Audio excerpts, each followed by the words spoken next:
we love Nigeria. We love our country. And anybody criticizing David Adeleke, aka Davido, over his comments in his podcast, should ask themselves this pertinent question. Is there anything Davido said that Baba, our present president, hasn't said more? Is there anything Davido said that the president hasn't even said worse things? In all his visits, international trips, the representations, the speeches he has made, I think he's the chief marketing officer for Nigeria. And if you ask me, he has demarketed Nigeria in so many ways. In as much as we pity Mr. President, sometimes we want to cut him some slacks and hope for the best, we continue to see his failures. How we put it in our local parlance that he didn't day. Nobody gives what he doesn't have. I think our daily activities, our representations, our contributions to life will be a function of what is within us, what we have, what you can offer. So if you don't have it, you don't have it. And the handlers of Mr. President haven't done much in trying to reduce the embarrassment he faces and the ones he puts the country into. Recently, he's in France with investments, like they said.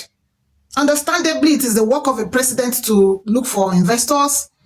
But I would say that investments are like the flower and the bee. You don't tell bees that there are flowers somewhere. They can perceive it. The brightness of the colors are very attractive. The scents that they emit are irresistible to the bee, who will now use their nectars to make honey. So you don't need to tell investors that you are ready for business, like Mr. President said in France. They know. And in case those people who are lambasting Davido don't know, working countries, they monitor what happens in other countries. It helps them in forming their international relationships, in building their international policies, in making decisions as to where they put their hands into economically. Every of such governments have people who are monitoring happenings in countries. So why I say this is it that this administration do not know that people know what happens in the country? Is it that you don't think that they know that businesses are leaving the country? Is it that they don't take a look at your human rights index? They don't take a look at your laws, your investment laws? Is it that they don't look at what happens in your country? They do. They do. So, all these optics, I don't know where it will get us to. We would want this administration to look inward. It just looks like there's nobody thinking. There's no kind of deliverer in this administration. I want to believe that every administration means well for their people, but the activities, the efforts, the methods we have seen negates everything standard, negates everything a country should be doing. Let's also look at the choice of France. France hasn't been forthright with his dealings with most African countries. Most of the countries where they have their foot in are reviewing those relationships and possibly cutting off. And Nigeria is running in. The best way to check a thing is the reviews of those people who have used that stuff. So what is different now? What is France going to do differently? We can argue that most of those countries were coming from the place of colonization. They were their masters or tax masters. And now the world is changing. And coming to Nigeria, their relationship is not going to be that colonizer-colonized relationship. That is going to be purely business relationship. But let me tell you, as I saw Mr. President dancing in that dinner and those musicians remixing the Nigerian song as supposedly from P Square, all I see is them rubbing your head to get what they want. You think these countries come to play? They don't come to play. When they come to the table, they have in mind what they want, and that's what they go for. They respect their people, and they go for what will favor the people, what the people want, what will pan out well on the totality of their economy and their people. You think the French people would want their country to come and play with Nigeria? Especially the fact that how they hold Nigeria, in how the importance they place on it as a working country is something that cannot be said to be positive. And you think they come to play with you? As I see all those praises, Mr. Macron's pidgin English. Welcome you for this state visit as one big partner and friend of today and tomorrow.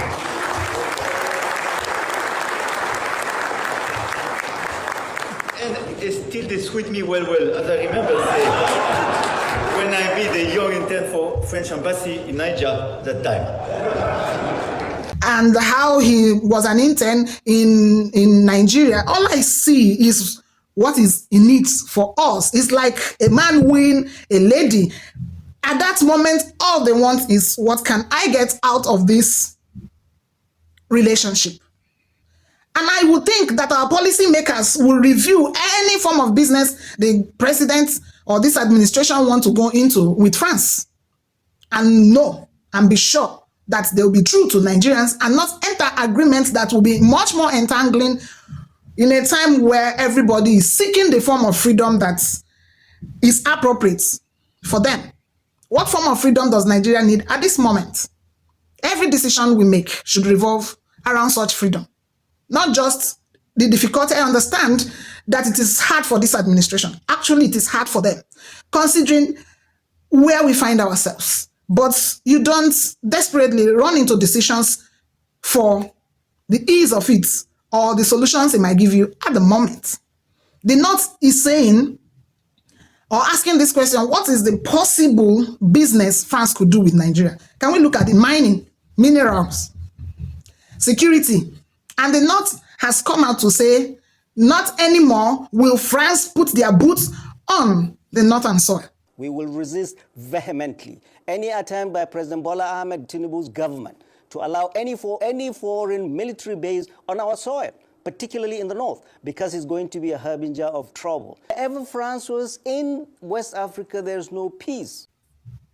Because for everywhere these supposed messiahs have put their foot, it's been increments in regional crisis.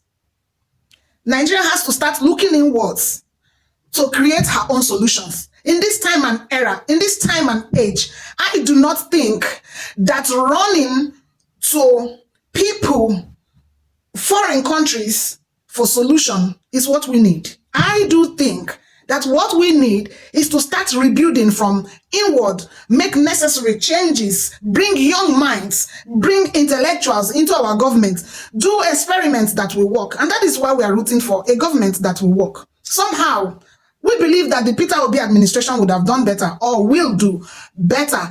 Even if, because everybody says the problem of Nigeria is too much and nobody will come and be able to solve the problem. Even if they are not able to eliminate, solve all the problems, you will see somebody who can go a long way, who would have taken better approaches, who understand the crop of the matter, who understand business, finances, doing business, and will be able to begin to start the needed changes that we are expecting to see. Obi would have done a little much better than what we see at the moment. Moving forward, can we root for people who are competent in the job, not people who are competent in force and undoing of the others, the way we see it as sabi politics? That is not what we need at the moment. And that's the reason Bola Ahmed Tinubu found himself in the highest office in the land, because everybody felt that he knows how to play the game. And in that, our description of who knows how to play the game is who can undo, who can bulldoze, who can take unconstitutional means to achieve whatever they want to achieve. Nigeria is at a phase in its life where it has to tell herself the truth and begin to deliberately create the changes it wants by decongesting the power in Aso Rock. Yes, regionalism. So much power in the center, absolute power, they say, corrupts. Absolute power corrupts, absolutely. Most of the things Mr. President have done or has done are things that if there were this decentralization of power, so most of those things won't go through. Look at the National Assembly. Assenting to everything that Mr. President brings to the table, whether or not it has a second-hand quality, whether or not it has a positive effect on the country. So, for those people who want to crucify Davido, it was an outburst that came out of honesty. There is a time in your life when you can't lie to yourself. And I felt that Davido wasn't lying to himself. He came out like the outburst of every Nigerian. Did you realize that most rich people in Nigeria have moved to the middle class, while the middle class have been wiped away? And then the poor has become the poorest of the poor. And we are criticizing Davido for venting. In summary, Mr. President has vented more than Davido. He has demarcated Nigeria more. And we don't have to package it like it is good. We'll just be deceiving ourselves or be opening more roads. And when you don't tell yourself the truth, you will keep staying in your little world, deceiving yourself. We are telling ourselves the truth. And that's what Davido did.